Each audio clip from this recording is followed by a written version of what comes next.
Vamos con neutropenia febril. Bien. ¿Cómo definimos neutropenia febril? ¿Qué es la neutropenia febril? El paciente que tiene un porcentaje de neutrófilos inferior a 500 y que coincide con vida. Bien.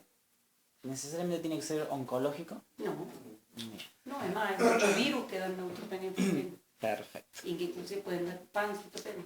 Bien, entonces coincidimos que neutropenia febril es neutropenia definida por menos de 500 neutrófilos o de 500 a 1000 neutrófilos con una caída mayor al 20% en los últimos 7 días, asociado a fiebre axilar. 38,5 una vez, 38 durante una hora o más de 38 dos veces en 12 horas. ¿Sí? Bien. ¿Cómo hacemos el diagnóstico de neutropenia febril? Con un citológico y un termómetro. Y una axila. Y una axila. ¿Qué es lo que más te importa a nivel de la neutropenia febril? La microbiología. ¿Qué germen puede estar dándome la neutropenia? ¿Está? Entonces vamos a priorizar la búsqueda microbiológica. Vamos a hacer hemocultivo. Cultivo. Vamos a hacer retrocultivo si tenemos catéter venoso central. Vamos a hacer urocultivo. Vamos a hacer minival si tenemos exactamente para obtener secreciones. Coprocultivo si estoy sospechando que puede haber un Clostridium difficile dando vuelta. Secreciones de las heridas voy a mandar a cultivar, como ese paciente que me decías hace un rato que supuraba por la vía central, que puede ser necrosis lipoidea, o puedo mandar esa muestra y descartar que sea algún germen que me esté dando. Líquido cefalorraquídeo, ¿sí? Donde voy a ver básicamente una escasa pleocitosis. Puedo llegar a tener gérmenes, ¿sí? Eso me haría dar el diagnóstico. Y biomarcadores, principalmente una PCR mayor a 50 o una procalcitonina en rango, que eso depende de los laboratorios del rango de corte. ¿Tá? La procalcitonina es muy sensible para infección bacteriana grave. ¿Imágenes? ¿Qué imágenes le pedimos? Radiografía de tórax. Bien, radiografía de tórax y lo que más estaba recomendando es la tomografía de tórax para ver focos que no voy a ver en la radiografía. ¿Sí? Pueden ser bronquiectasias que estén infectadas, atelectasias. Claro, todo esto se se ven en supone la que hay un placa. paciente que yo tengo internado. Exactamente, si estamos hablando de pacientes de terapia intensiva, no estamos hablando de paciente ambulatorio que No. llega a la guardia y que yo le hago el citológico y tengo una neutropenia con fiebre. Nosotros ya tenemos el paciente.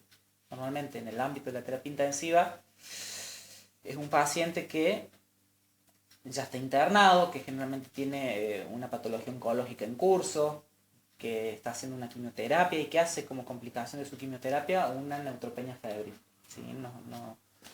No es el caso del paciente que llega a la guardia y que en la guardia es el diagnóstico y pasa a aislamiento en el piso, donde se hacen los cuidados habituales, la búsqueda del diagnóstico de ahí voy a buscar la causa de la neutropenia. Muchas veces es un paciente oncológico. ¿Sí? Nosotros estamos hablando ya del paciente con el diagnóstico probablemente oncológico que se complica en el transcurso de su evolución de su quimioterapia con una neutropenia febril.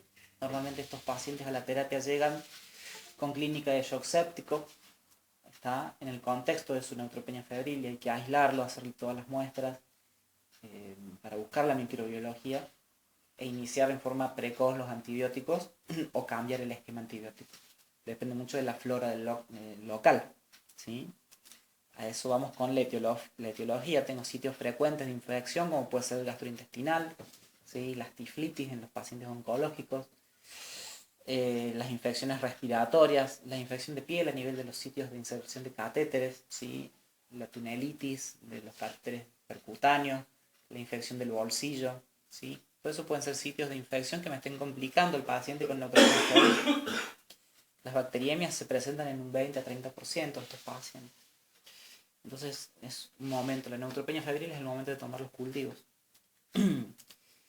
Normalmente tenemos un 20% a 30% de recuperación de germen en estos pacientes y los gérmenes más habituales van a ser las BLE, las carbapenemasas, los gérmenes productores de BLE, de carbapenemasas ¿Y cuáles son los que producen ble? Las klebsielas, las Escherichia coli y las pseudomonas.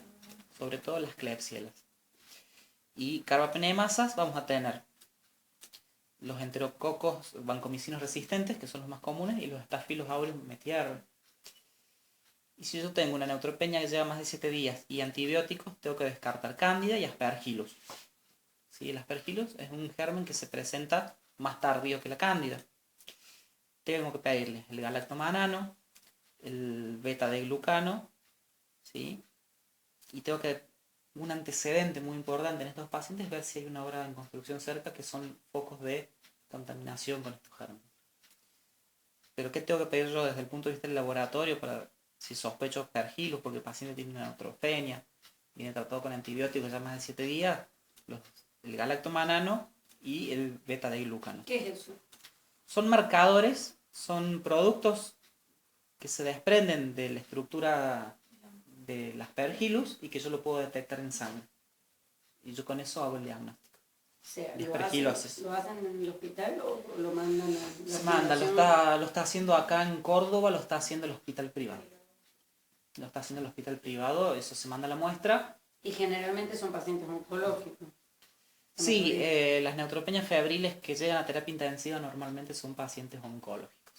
Es raro que llegue una neutropenia por un parvovirus. O esos politraumas que los tenés. Sí, generalmente es un paciente crónico o es un paciente que tiene complicación tras complicación, pero te digo, normalmente estos pacientes que nosotros vemos en la terapia intensiva son pacientes oncológicos, que en el transcurso de su quimioterapia... ¿En la clínica no hacen terapia laboratorio? No sé en la clínica, nosotros mandamos todo al privado, sí. pero la clínica también Puede se ser. había enterado que mandaban a... Puede ser que antes, estén ¿no? haciendo algo de laboratorio especializado. La verdad que no sé. ¿Qué te estaba diciendo? Eso, generalmente son pacientes oncológicos que en el transcurso de su quimio se complican con la neutropenia febril y lo recibís en la terapia con un shock séptico. ¿No? ¿Qué tenés que hacer? Aislarlo, tomarle los cultivos y poner antibiótico de terapia precoz si no la tiene. Bien, entonces vamos a lo que es el tratamiento. Vamos a estratificar el riesgo de este paciente. ¿Cómo lo hacemos?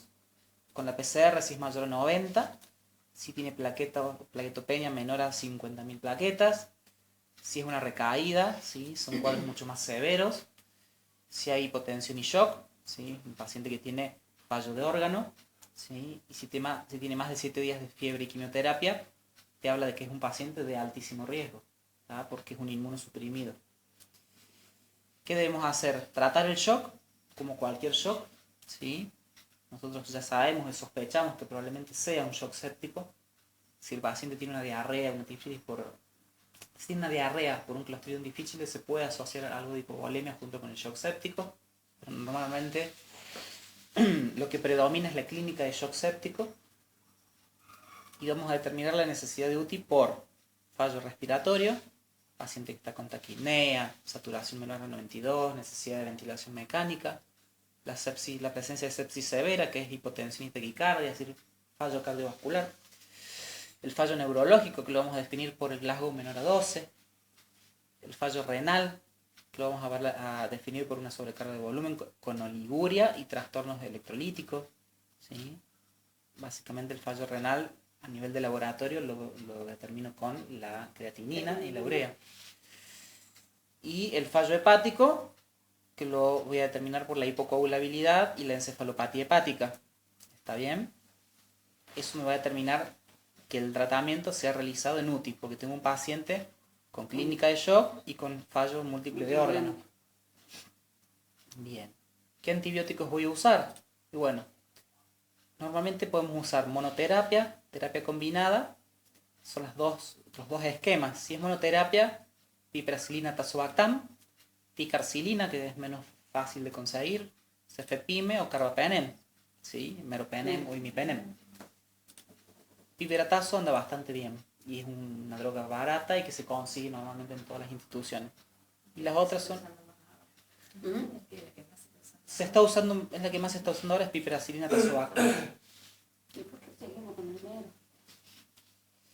Muchas veces tiene que ver con cuestiones institucionales, criterios Pero Si no no- es fácil si no- tampoco de conseguir, porque tiene que venir del Si uno está supeditado a veces a la decisión de un infectólogo, como ocurre en algunas instituciones donde no se hace otra cosa que no sea lo que dice el infectólogo, bueno, muchas veces hay infectólogos que usan los carbapenem, pero vos podés usar tranquilamente piperacilina tazobactam hasta tener los cultivos y el antibiograma del paciente. Y si haces un combinado, porque no tenés estas drogas, ¿sí? O porque el paciente, ¿cuándo haces un combinado básicamente? Cuando tenés un paciente inestable, cuando sospechas un germen resistente, cuando es un bacilo gram negativo, Si se o sospecha cuando un hay... hongo, ¿Qué? si sospecha que también puede haber un hongo. Ahí haces Claro, terapia pero combinada, vos pero claro, combinada, pero ahí no haces terapia, monoterapia, ahí haces terapia combinada, Estás exactamente. acechar. Es muy raro que en agudo estés sospechando un hongo, ¿tá? Lo vas a sospechar cuando llevas por lo Pero menos no es 7 días de agudo. tratamiento. Lo está empezás bien. a sospechar después de los 7 días a la Está, infección por hongo. está. No la sospechas en De agudo. entrada. Exactamente. Recuerde que tanto la pseudomonas como los hongos son gérmenes que dan infecciones más solapadas, ¿sí? Perdón, la cándida, ¿no? La cándida, el aspergillus dan infecciones más solapadas.